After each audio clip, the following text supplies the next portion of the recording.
श्री गणेशाय नमः। श्री हरि ब्रह्मांड पुराण अध्याय 21। परशुराम कथा आरंभ। वशिष्ठ जी ने कहा कि हे राजन, इस प्रकार असीमित तेजस्वी महात्मस जमदग्नि को तपस्या करते हुए कुछ वर्ष बीत गए। राजाओं में शार्दुल सब धर्मों को धारण करने में श्रेष्ठ, वेदों और वेदांगों के तत्व को जानने वाले, सभी शास्त्रों के ज्ञाता, विनीत आत्मा और महाबुद्धिमान परशुराम ने भी पिता की सेवा की तथा इतनी सेवा की अपनी चेष्टाओं से उनकी परम प्रीति को अपनी ओर बदल लिया। इस प्रकार हे राजन, पिता की सेवा में लगे हुए बुद्धिमानों में श्रेष्ठ परशुराम ने कुछ वर्षों तक सेवा की। फिर हे राजन, उन महातेजस्वी राम ने कभी अपने पितामह के घर की ओर जाने का प्रयास किया, जो देवयोग से पहले ही नियोजित था। तब भृगुकुल शिरोमणि परशुराम ने पिता के चरणों में सिर रखकर हाथ जोड़ते हुए आधार युक्त उन वचनों को कहा, हे तात, मैं कुछ अपनी माता के विषय में जो वे चाहती हैं उस आशय वाले अर्थ को इस समय आपके समक्ष निवेदन करना चाहता हूँ, जिसे कृपया आप सुनिए। मैं अपने पितामह को बहुत समय पहले से देखने को उत्कंठित था, इसीलिए आपकी अनुमति से अब उनके पास जाऊंगा। हे तात, प्रेम से उत्कंठित मेरी पितामही दादी ने अपने अनेक मुखों से मुझे देखने की इच्छा से अनेक बार मुझे बुलाया है। पितामह के पितरों का दर्शन करना भी प्रिय ही होता है, इसीलिए मुझे उनके पास जाने की अनुमति दीजिए। वशिष्ठ ने कहा कि जब परशुराम ने बहुत ही शिष्टाचार युक्त तथा अच्छी प्रकार सोच समझकर बोले हुए इन वचनों को सुना, तो महात्मा जमदग्नि महान हर्ष से युक्त हुए। इतना की खुशी से उनकी आंखें आंसुओं से भर गई।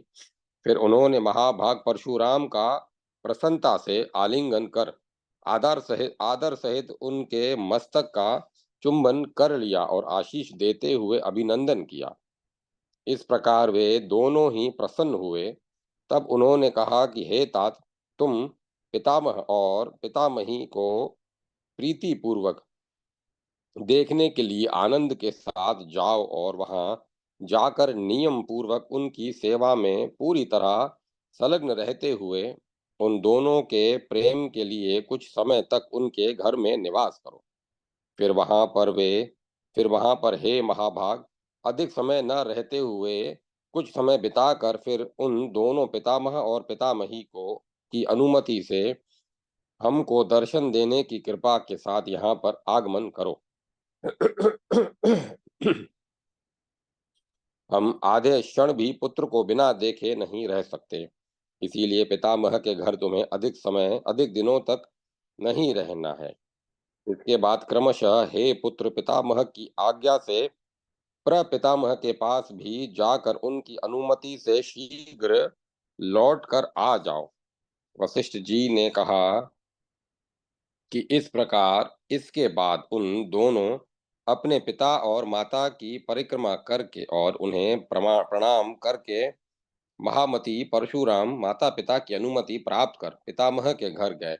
उसके बाद परशुराम वहां से चलकर मुनि और शिष्यों से उपशोभित भृगुवर्य महात्मा ऋचिक के आश्रम में प्रविष्ट हुए। वह आ, वह आश्रम चारों ओर स्वाध्यायरत छात्रों के घोर शब्दों से शब्दायमान था।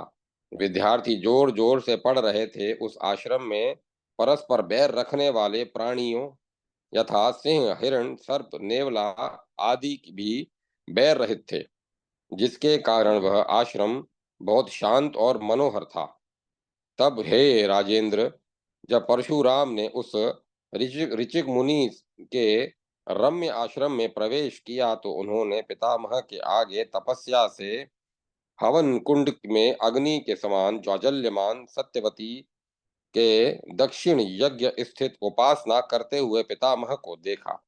अपने पास में आए हुए परशुराम को देखकर हे राजन, उन दोनों सत्यवती और ऋचिक ऋषि ने अपनी अच्छी तरह से विचार विमर्श किया कि यह कौन हो सकता है। फिर सोचने लगे कि यह तपो राशि कौन है जो समस्त अच्छे लक्षणों से युक्त है, तथा वे सोचने लगे कि ये बालक अवश्य ही गंभीरता और विनम्रता से युक्त प्रतीत होता है। ऐसा वे दोनों पितामह ऋचिक और पितामही सत्यवती हृदय में उत्कंठा के साथ सोच ही रहे थे कि विनयंती परशुराम शीघ्र ही उनके पास आ गए। उसके बाद उन बुद्धिमान परशुराम ने अपना नाम और गोत्र तथा पिता का नाम बताकर प्रसन्नता से युक्त होकर अपने हाथों से उनके चरणों का स्पर्श कर हाथों को सिर को स्पर्श करते हुए अभिवादन किया। उसके बाद उन दोनों ने प्रसन्न चित्त होकर सज्जन श्रेष्ठ परशुराम को उठाकर अलग अलग आशीर्वादों से अभिनंदित किया। फिर उनको छाती से चिपकाकर तथा गोद में बिठाकर अश्रुपूरित नेत्रों से परशुराम के मुख कमल को देखते हुए अपार हर्ष को प्राप्त किया। उसके बाद अपने ही वंश में समुत्पन्न परशुराम को सुखपूर्वक बैठे हुए स्वस्थ परशुराम से उन दोनों ऋचिक एवं सत्यवती ने पूछा, हे वत्स तुम्हारे हे वत्स हे वत्स तुम्हारे माता पिता कुशल हैं तथा तुम्हारे भाई सब कैसे हैं? अचानक तुम्हारी वृत्ति कहीं अन्य तो नहीं हो गई है? उसके बाद हे राजन, परशुराम ने उन दोनों के साथ बैठकर जो उन्होंने पूछा था, पिता तथा भाइयों की कुशलता सब कुछ बता दिया। इस प्रकार हे महाराज, सच्चे प्रेम से उत्पन्न गुणों द्वारा प्रसन्न परशुराम ने पिता माता दादा के घर में निवास किया। उसके बाद हे राजन, उन दोनों की आज्ञा प्राप्त कर भृगु कुल श्रेष्ठ महामना परशुराम ने पितामह के गुरु के आश्रम में जाने की इच्छा प्रकट की। फिर उन दोनों के प्रीति युक्त आशीर्वादों से अभिनंदित वह परशुराम उन दोनों दादा दादी के दिए गए निर्देश के अनुसार महर्षि औरव के आश्रम में महर्षि औरव के आश्रम की ओर गए। तब उन महर्षि औरव को नमस्कार और विधिवत च्यवन ऋषि को नमस्कार कर महातपस्वी परशुराम बहुत हर्ष के साथ उनकी आज्ञा से भृगु के आश्रम की ओर चले गए।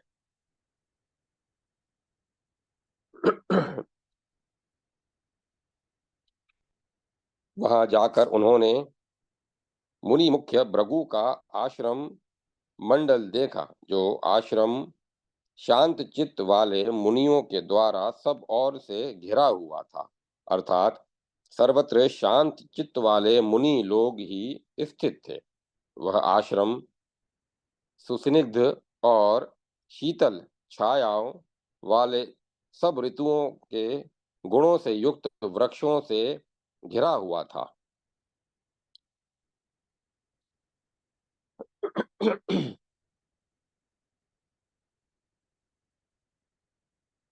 जो वृक्ष फलों और पुष्पों से लदे हुए बहुत आनंददायक थे।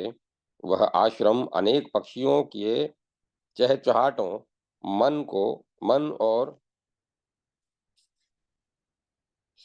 मन को सुख प्रदान करने वाले अनेक प्रकार के ब्रह्मानादों से परिपूर्ण था। चारों ओर मंत्र सहित आहुति के धुएं की गंध से तथा घी की सुगंध से सारा वन मंडल निष्पाप हो गया था। हे राजन, वह आश्रम चारों ओर हाथ में समीधा और कुश लिए दंड और मेखला मृग चर्म मंडित नमय मुनि कुमारों से सुशोभित था। फूलों और फूल और जल से भरे घड़े हाथों में लिए हुए तथा इधर-उधर घूमती हुई मुनि कन्याओं से भी शोभित था। कोई भी सिंह आदि उन्हें नहीं मारेगा, इस विश्वास से अपने बाल बच्चों के साथ घूमते हुए निडर झोपड़ियों के पास पेड़ों की छाया में निर्भीक हिरण बैठे हुए थे। जुगाली करता हुआ उनका झुंड आंखों को आनंद प्रदान कर रहा था। इधर मयूरी और मयूर से की मधुर बोलियों से तांडव नाच प्रारंभ हो गया था। समीप में जाने वाले मृग के शब्दों से उस आश्रम का कण कण व्याप्त था। कहीं पर धूप छाया से में सूखते हुए निवार नामक धान्य विशेष के विशेष के ढेर थे। कहीं यज्ञ का समय हो गया है, ऐसा कहकर पूज्यमान अतिथि समूह को बुलाया जा रहा था। कहीं कहीं छंदों को पाठ करने का अभ्यास किया जा रहा था। शिष्यगण मधुर स्वरों के छंदों का गान कर रहे थे तथा कहीं आगम शास्त्र का चिंतन किया जा रहा था, कहीं समस्त स्मृतियों का अध्ययन किया जा रहा था, तो कहीं वेदों के अर्थ पर गूढ़ विचार हो रहे थे। कहीं पर सब प्राणियों के मन को हरने वाले पितृ यज्ञ और देव यज्ञ प्रारंभ हो रहे थे।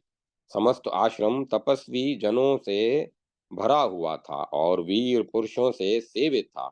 वह आश्रम तपस्या की वृद्धि करने वाला पुण्यशाली और सभी प्राणियों को सुख प्रदान करने वाला स्थान था। वह तपोवन तपस्वियों को आनंद प्रदान करने वाला दूसरे ब्रह्मलोक के समान था। वह आश्रम फलों को सुगंध के कारण चारों ओर से घूमते हुए भौरों की ध्वनियों से गुंजायमान था। वह आश्रम चारों ओर से अनेक प्रकार की मेघाच्छन्न ठंडी हवा से युक्त था। इस प्रकार गुणों से युक्त उत्तम आश्रम को देखते हुए विनीतात्मा परशुराम ने उसी प्रकार उस आश्रम में प्रवेश किया, जिस प्रकार की अच्छे कर्म करने वाला व्यक्ति देवलोक में प्रवेश करता है। फिर उस आश्रम के प्रांत भाग में प्रवेश कर उन्होंने सैकड़ों मुनि शिष्यों से घिरे हुए व्याख्या वेदिका के मध्य कुश के विस्तार पर बैठे हुए अपने पितामह को देखा, जो श्वेत दाढ़ी जटा जूट और ब्रह्म सूत्र से सुशोभित थे तथा वे दाई जंघा के बीच में बाई जंघा रखकर पद्मासन में बैठे हुए थे। वे ऋषि श्रेष्ठ योग वस्त्र से अपने शरीर को ढके हुए थे। वे उस समय व्याख्यान देने की मुद्रा में थे, इसीलिए उनके बाएं हाथ में कमल सुशोभित था।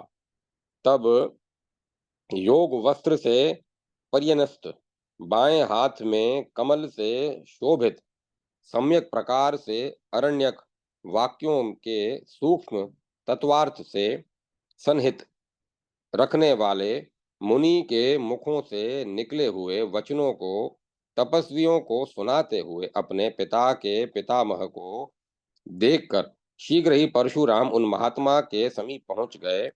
तब हे राजन, आए हुए उनको देखकर उनके प्रभाव से पराभूत दूर बैठे हुए सब मुनियों को शंका हो गई तथा निरोगात्मा भृगु परशुराम के आगमन से प्रसन्न हो गए। फिर हे राजन, सब काम कथा आलाप आदि को छोड़कर उन्होंने परशुराम को देखा। परशुराम भी उनके पास जाकर विनय पूर्वक सिर झुकाए हुए नियम पूर्वक उसी प्रकार बोले जिस प्रकार ब्रह्मा जी के पास इंद्र जाकर बोलते हैं। फिर जैसी उन मुनि की ख्याति थी, तदनुसार विनय से युक्त परशुराम ने नियम पूर्वक अभिवादन किया। फिर प्रपितामह भृगु को अभिवादन करते हुए मुनियों ने उनकी आयु के अनुसार अभिवादन किया। फिर उन सब मुनियों ने आनंद एवं प्रसन्नता युक्त आशीर्वाद से परशुराम का अभिवर्धन किया, अर्थात आगे बढ़ो, बहुत उन्नति करो, ऐसे आशीर्वादों से उनको अभिवर्धित किया। उसके बाद उन सब मुनियों की अनुमति से वे मेधावी परशुराम वहां भूमि पर बैठे। उसके बाद बैठे हुए परशुराम का महर्षि भृगु ने अभिनंदन किया। तब उनकी ओर देखकर महात्मा भृगु ने कुशल प्रश्न पूछा कि हे पुत्र, तुम कुशल हो तथा तुम्हारे माता पिता स्वस्थ हैं तथा तुम्हारे भाइयों और पिता के पिता दादा की कुशलता है। इस समय तुम यहाँ मेरे पास किस लिए आए हो? तुमको यहाँ आने के लिए किसी ने आदेश दिया है अथवा तुम स्वयं ही आए हो?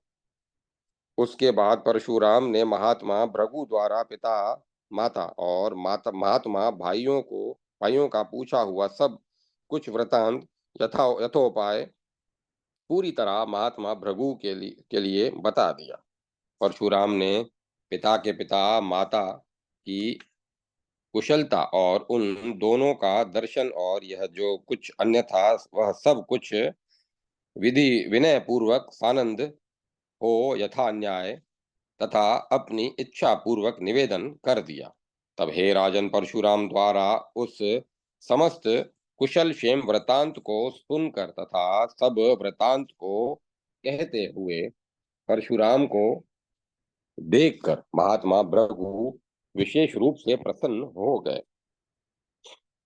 हे राजन, इस प्रकार अपने उत्कृष्ट कर्मों से प्रिय करते हुए वहां आश्रम में कुछ दिनों तक परशुराम ने निवास किया। उसके बाद कभी एकांत में उन मुनि वरोत्तम भृगु ने वत्स इधर आओ ऐसा कहकर अपने पास बुलाया। परशुराम वहां उनके पास जाकर बैठे हुए उनको प्रणाम करके हाथ जोड़कर उनके सामने प्रसन्नचित्त होकर बैठ गए। उसके बाद आशीर्वचनों से अभिनंदन करके प्रसन्नचित्त भृगु ने निशंक परशुराम को देखकर कहा कि हे वत्स, मैं तुम्हें इस समय समस्त लोगों तुम्हारे और हमारे कल्याण के लिए जो तुम्हें बता रहा हूँ उसे सुनो। वह यह है कि मेरे आदेश से अभी तपस्या करने का मन में निश्चय करके हिमालय पर्वत पर चले जाओ। वहां जाकर हे महाभाग अपना शुभ आश्रम स्थान बनाकर नियम पूर्वक तप से महादेव की आराधना करो। उनके प्रति अनन्य भक्ति की से प्रीति पैदा करके शीघ्र ही महादेव से कल्याण प्राप्त करोगे। इस विषय में विचार नहीं करना है, अर्थात तुमको तप करना ही है। इस विषय पर विचार करने की आवश्यकता नहीं है। वेग युक्त तुम्हारी भक्ति से भगवान शंकर प्रसन्न होंगे और फिर तुम जो जो मन से चाहते हो वह सब वे तुम्हें प्रदान करेंगे। उन भगवत वत्सल जगन्नाथ भगवान शंकर के संतुष्ट हो जाने पर हे पुत्र, तुम जैसे चाहते हो वैसे समस्त अस्त्र समूह को वर्ण करो। हे पुत्र, तुम्हारे द्वारा देवताओं के हित के लिए बहुत से कठिन कार्य किए जाने हैं जो अनेकों प्रकार शस्त्रों से सिद्ध किए जा सकते हैं। इसीलिए तुम देव देवेश महादेश शंकर की सम्यक प्रकार से आराधना करो। अतः तुम परम भक्ति से युक्त होकर अभिष्ट वर को प्राप्त करोगे। इस प्रकार श्री ब्रह्मांड पुराण वायु प्रोक्त मध्य भाग तृतीय उपोद्घात पाद 21वां अध्याय परशुराम कथा आरंभ संपन्न हुआ। जय माता सरस्वती। जय मां सरस्वती। अध्याय 22 परशुराम की तपस्या का वर्णन। वशिष्ठ ने कहा कि इस प्रकार जब महर्षि भृगु ने परशुराम को भगवान शंकर का तप करने को कहा, तब परशुराम अपने दादा महर्षि भृगु को प्रणाम करके उनकी अनुमति से हिमालय पर तपस्या करने का मन बनाने लगे। उसके बाद ख्याति प्राप्त महर्षि भृगु की विधिवत परिक्रमा करके उन्हें प्रणाम कर भृगु और भृगु पत्नी द्वारा आलिंगित एवं उनके आशीर्वचनों से अभिनंदित परशुराम तपस्या के लिए निश्चय कर सब मुनियों को नमस्कार कर तथा अनुमति प्राप्त कर उस आश्रम से तपस्या करने के लिए निकल पड़े। उसके बाद अपने दादा भृगु की आज्ञा से उनके द्वारा बताए गए मार्ग से महामना परशुराम पर्वत श्रेष्ठ हिमालय पर चले। तब वे अनेक देशों, पर्वतों, नदियों तथा वनों और मुख्य मुनियों के आवासों को पार करके धीरे धीरे चलने लगे। जहां तहां मार्ग में मुनियों के निवास पर रहते हुए क्षेत्र मुख्य तीर्थों पर निवास करते हुए धीरे धीरे जा रहे थे। तब मार्ग में बहुत से मनोरम देशों को देखते हुए वे अत्यंत उत्तम पर्वत श्रेष्ठ हिमालय पर पहुंचे।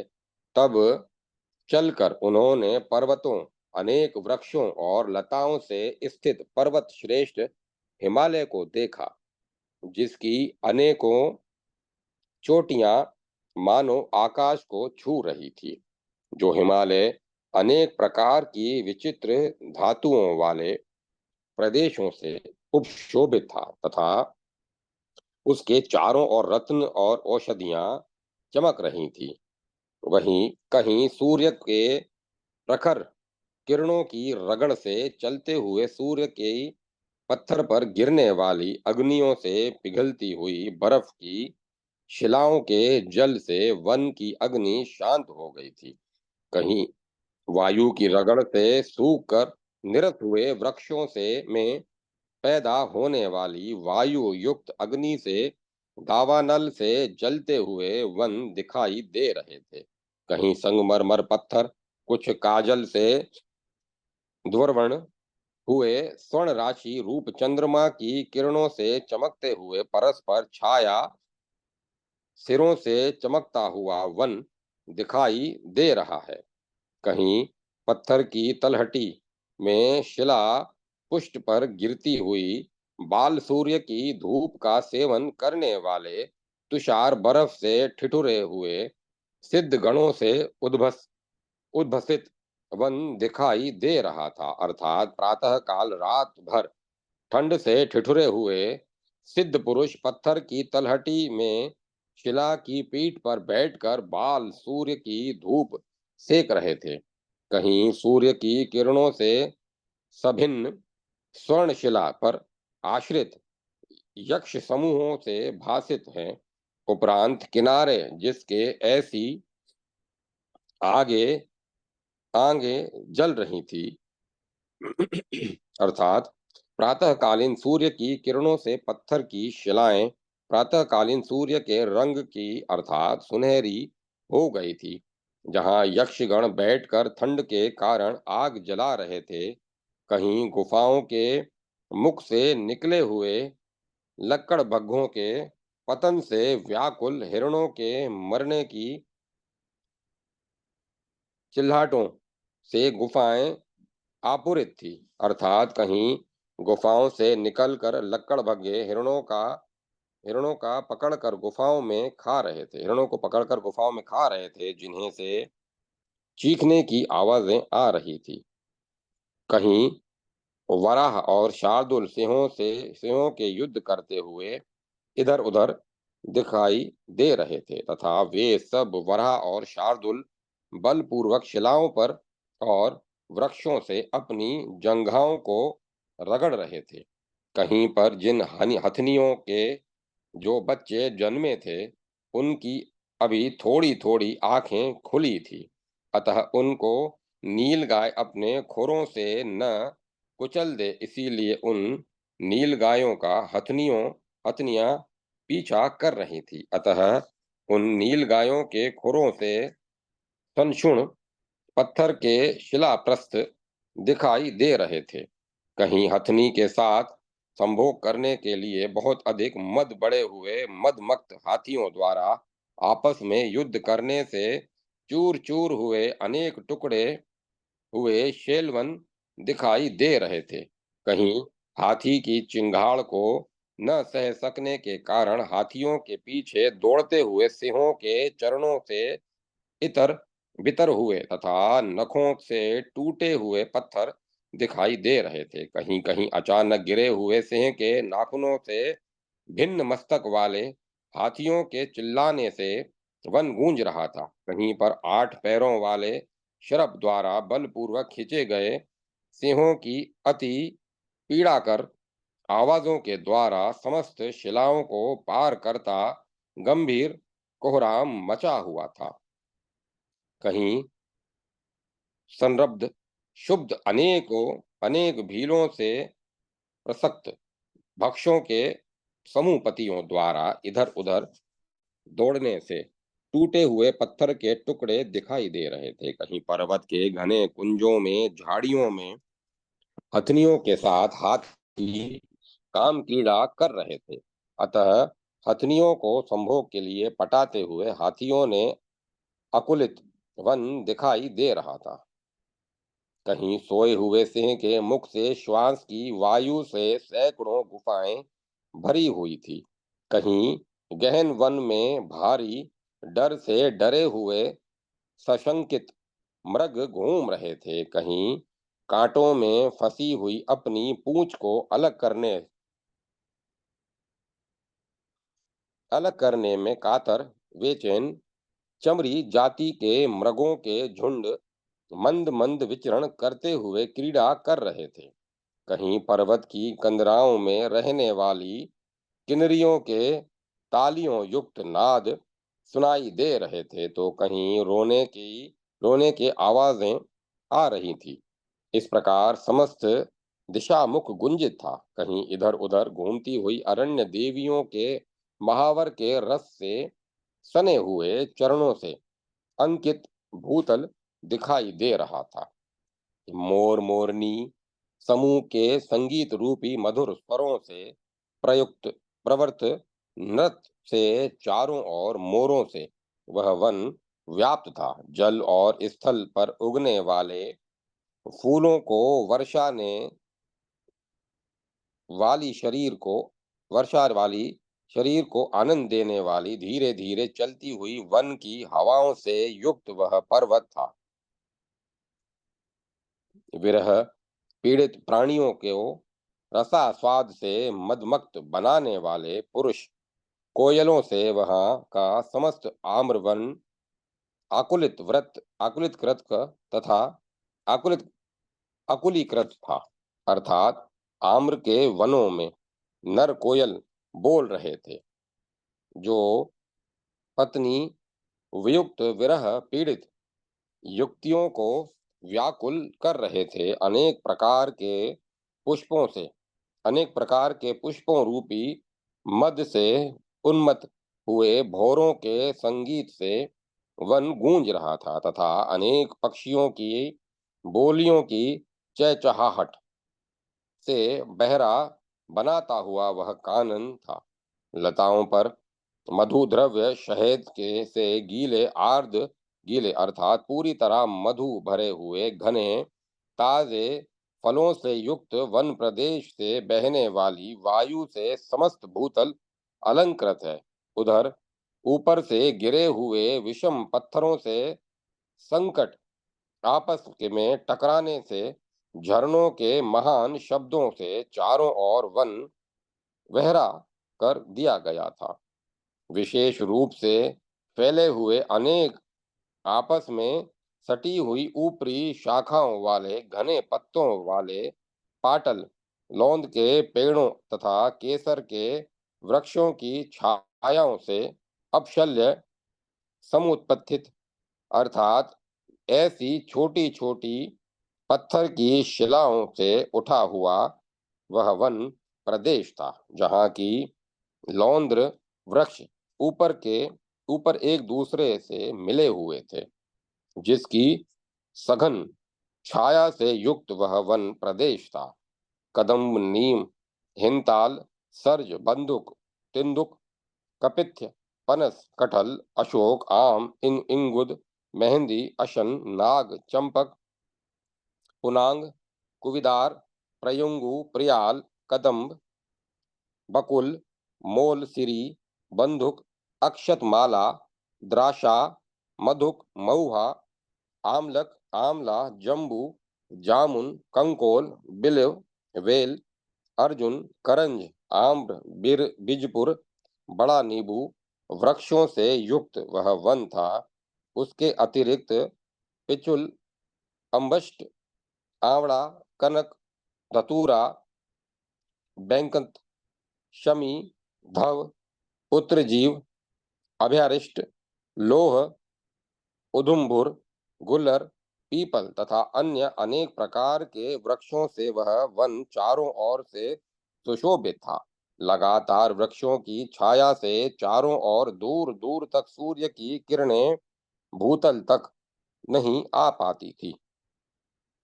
अनेक प्रकार के पके हुए फलों के स्वाद से बल में पुष्ट बंदरों द्वारा आश्चर्यचकित बनाने वाली सैकड़ों वन पंक्तियां थी। हे राजन, वहां पर जहां तहां अत्यंत रमणीक पत्थरों की गुफाओं से निकले हुए विषम प्रताप वाली सैकड़ों नदियां नदियों से बहुत से कुमुद और उत्पलों से मंडित सरोवरों से अनेक पक्षियों के समूहों से वह वन चारों ओर से उपशोभित था। इसके उस सिर पर बर्फ से ढके हुए उस पर्वतराज हिमालय पर पहुंचकर वे भृगुकुल श्रेष्ठ परशुराम तीव्रता से आनंदित होते हुए हिमालय पर चढ़ गए। हे राजन, तब उस गहन वन में प्रवेश कर महामना परशुराम वृक्षों वाले नगर से बाहर नगर रहित खुले स्थान में धीरे धीरे विचरण करने लगे।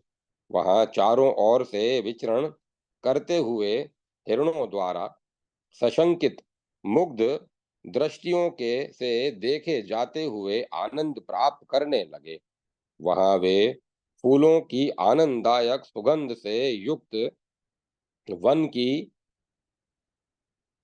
वायुओं से हवाओं हवा किए जाते हुए उदार वन की शोभा को देखकर उन अत्यंत हर्षित हुए देखकर अत्यंत हर्षित हुए।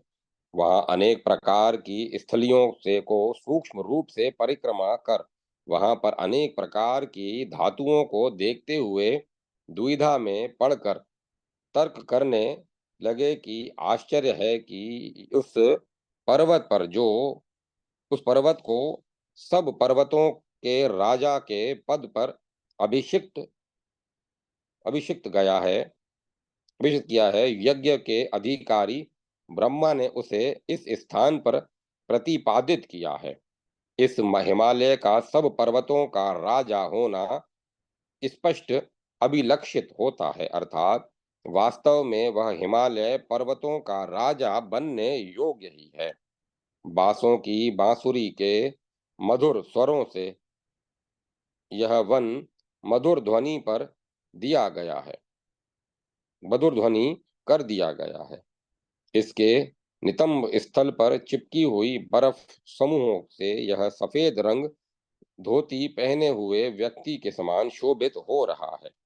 उसके इसके ऊपर घना तुषार छाया हुआ है। अनेक रंगों के उत्तराखंडों से उसका रंग ढका हुआ सा दिखाई दे रहा है। अहो, चंदन, अगरू, कपूर, कस्तूरी, कुकुमादि से अलंकृत शरीर वाला यह हिमालय विलासी पुरुष की भांति दिखाई दे रहा है। मृगराज सिंहों के राजा से आहज गजराज के कुंड स्थल की से घिरे हुए स्थूल युक्त मालवा से चारों ओर व्याप्त यह पर्वत शोभित हो रहा है। अनेक प्रकार के वृक्षों, लताओं, बेलों, पुष्पों से उसका शीश अलंकृत है।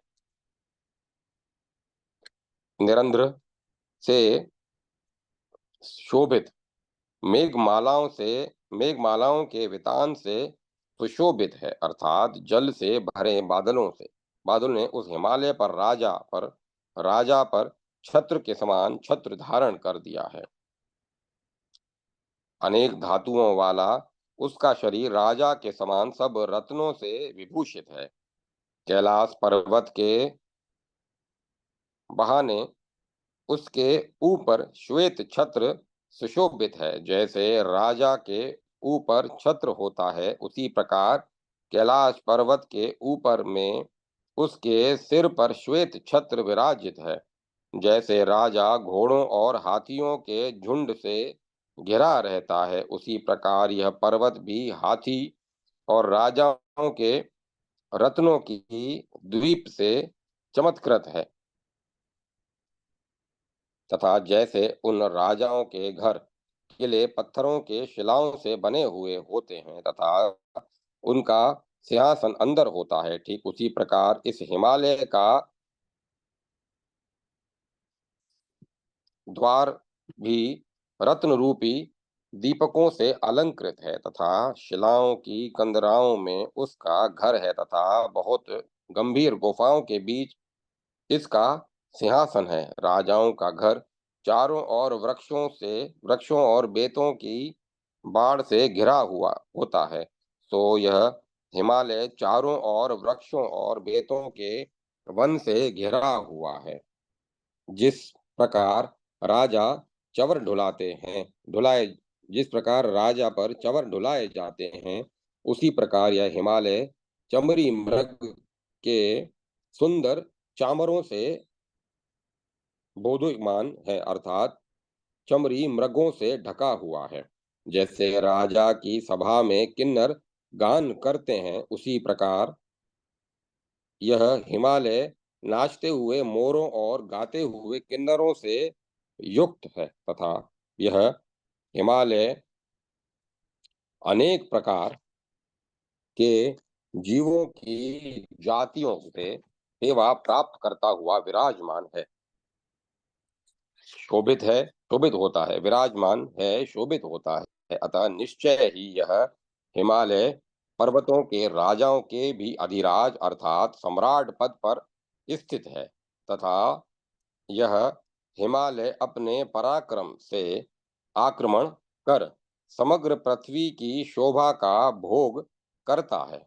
इस प्रकार विचार करते हुए वे परशुराम हिमालय पर्वत के गहन वन में परम आह्लाद से युक्त होकर बहुत समय तक घूमते रहे। फिर उसके बाद वे भृगु कुल श्रेष्ठ परशुराम उस विशाल एवं सुंदर वन में स्वच्छ जल वाले विशाल सरोवर के पास पहुंचे। वह सरोवर कमल की अनेक जातियों कुमुद उत्पल हरा कहराक के समूहों से उपशोभित था।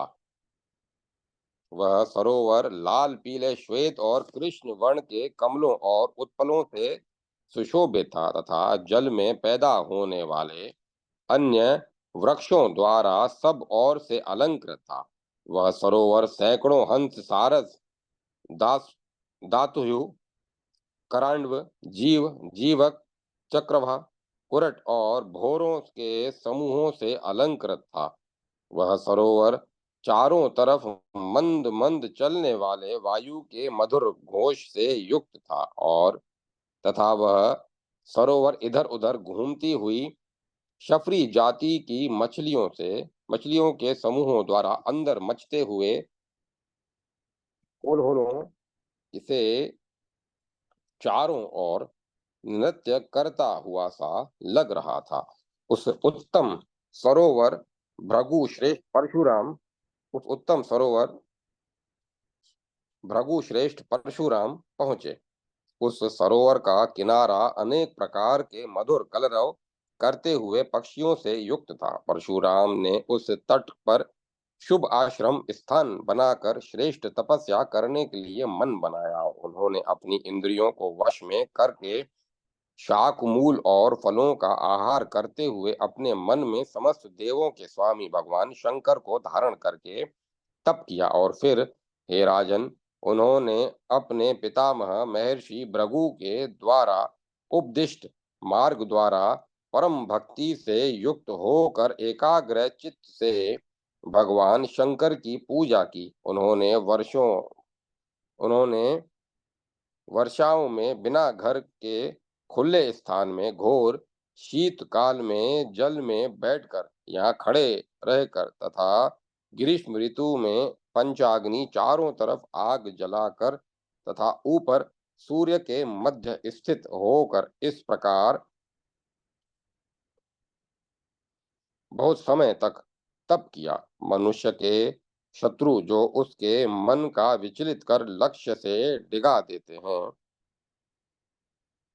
उन काम क्रोध लोभ मोह और अहंकार पांचों शत्रुओं को जीत कर तथा वे में उठने वाली शोकादि की लहरों को रोककर तथा अपनी बुद्धि को द्वंद्वों, विवादों और दुविधाओं को हटाकर एवं ताप दोषों से बेचैन आकुल न होते हुए अहिंसा, सत्य, अस्तेय, ब्रह्मचर्य और अपरिग्रह यमों द्वारा तथा शोच, संतोष, तप, स्वाध्याय और ईश्वर प्रणिधान, इन नियमों द्वारा देह को शुद्ध कर समाहित चित्त होकर प्राणायाम से देह में गमन करने वाले वायु को वश में कर लिया। पद्मासन पर स्थित स्थित चित्त मौनी उन महामुनि प्रत्यारण परायण परशुराम ने इंद्रियों को वश में कर लिया।